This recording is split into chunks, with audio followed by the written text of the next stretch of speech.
Hey everybody, welcome back. My name is Abby. I'm with Fitness is Medicine. Today we're going to do another great full body strength training workout you can do in your home with minimal equipment and easy to follow directions, minimal space. Remember to come into these workouts warmed up and ready to move. 5 to 10 minutes of a cardio workout just to get your heart rate up, get your muscles and joints warmed up and ready for movement, and your mindset ready for movement. Okay, we're going to start today with a one arm row. So you're going to need one heavy-ish weight that you can use for the first couple exercises, and then maybe that same weight, maybe a little bit lighter on the dumbbell for the third exercise. We're also going to need a fit ball, and then you need a little bit lighter, another set of lighter dumbbells, and maybe either a pillow or just a little playground ball. Okay, let's get started. Like I said, we're going to do a one arm row on a bench. Now, if you don't have a bench, you can use the side of your bed. You can use a coffee table, with a pillow under your knee or something like that. There's lots of different ways you can go about this. Now I've got my same side, knee and arm on the bench. I want my shoulders down, I want my back flat. Sometimes people come into this like this. Think about flattening that back. You want to rope pulling your head towards the side of the room, so good posture, not up or down. We're going to take that weight, I want you to pull it up, drive your elbow towards the ceiling, and then when you let it down, keep your shoulders level. Don't bring it down here. Shoulders level. Control that weight on the way down. Think about squeezing that shoulder blade toward your spine. Keep your tummy nice and tight here.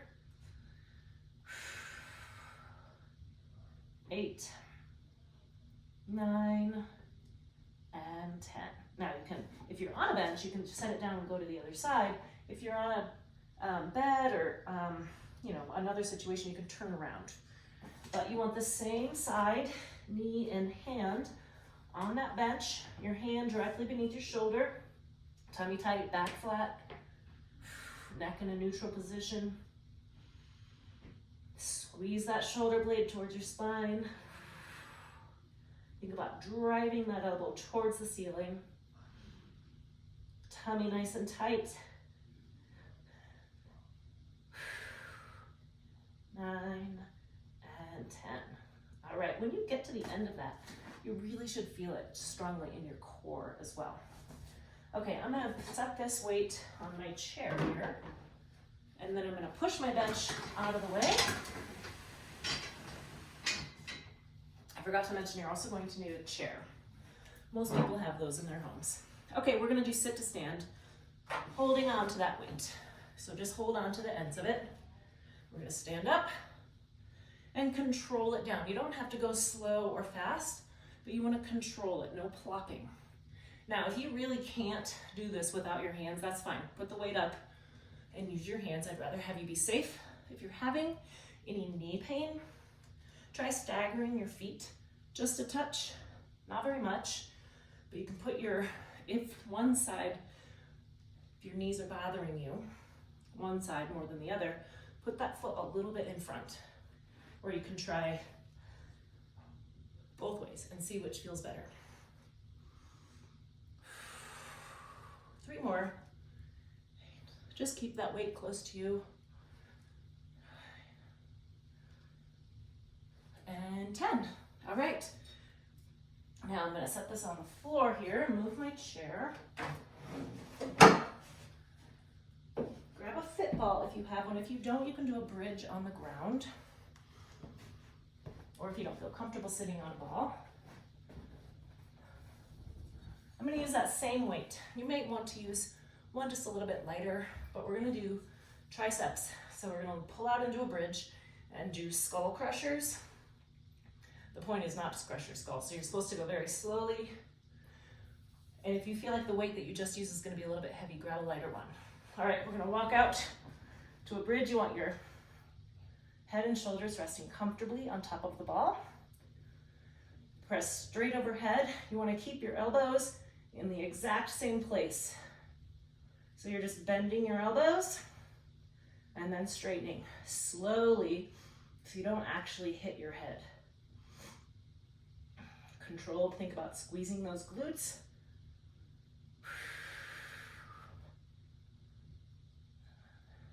3 more. 8, 9, hips, keep those hips up, and 10. All right, bring it down, walk yourself back up, and then take a second if you feel like you might feel lightheaded or dizzy before you stand up. I'm gonna put my weight up so it's not in my way. I'm gonna move my ball out of the way.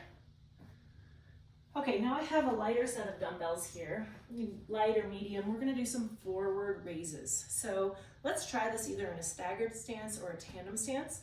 Shoulders down and back, tummy nice and tight. We're just gonna lift these forward. No higher than your shoulders. So I'm actually a little bit lower than my shoulders. Hi, Baloo. 6, tummy tight. Breathing, no swinging here. 8. Now, if you feel like you're having to do that and use your back, grab a lighter set. You should be able to control this without feeling like you're using momentum from your back. You don't want to use your back, so grab a lighter set if that is happening. Okay, now we're gonna do a tightrope walk with a little side leg lift. So either find a line like in your hardwood floor or a tile floor, or just envision one if you've got carpet like I do. I want you to go heel, toe, but we're gonna add a little side leg lift. So out, forward. And we're doing this slow and controlled. The slower you do it, the more challenging it is. One strategy is if this is really challenging for you, do it along a wall. So you've got that wall to help stabilize you if you do lose your balance.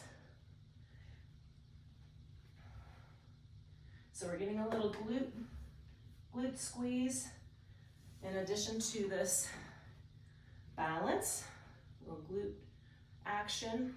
Plus when you take that leg off to the side, it kind of messes with your proprioception with your balance here. Go nice and slowly.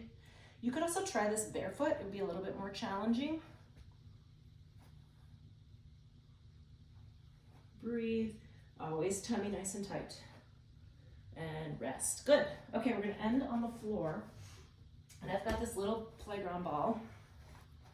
We're gonna do a double knee lift on your back. So lie down with your back flat, knees bent, feet flat on the floor. And importantly, I want you to think about flattening your back here and maintaining that throughout the exercise. So it's a little bit of a posterior tilt. You're pressing your back into the floor, so I can't get my hands under there. We're gonna put the ball in between your knees. You're gonna lift your knees slowly and then slowly lower them to the ground. Here's where you really have to focus on your back. Don't quite touch them. And then bring them back up. Now, all you're doing is giving that ball just a tiniest little bit of a squeeze. Breathe. Don't hold your breath here. 5.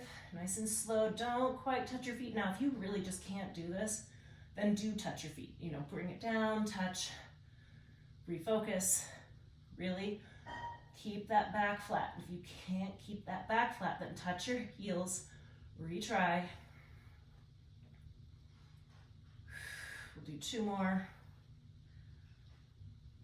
And 10. All right, good. Now, like I always say, go through these 1 or 2 more times, add a little cardio in between, just a couple minutes, get your heart rate back up, improve that calorie burn, and get a great workout. Then go through these a couple more times, follow with a good stretch and cool down at the end. If you have any questions or need any modifications, please feel free to leave a message in the comments or reach out to me privately. Have a great workout, everybody. We'll see you next time.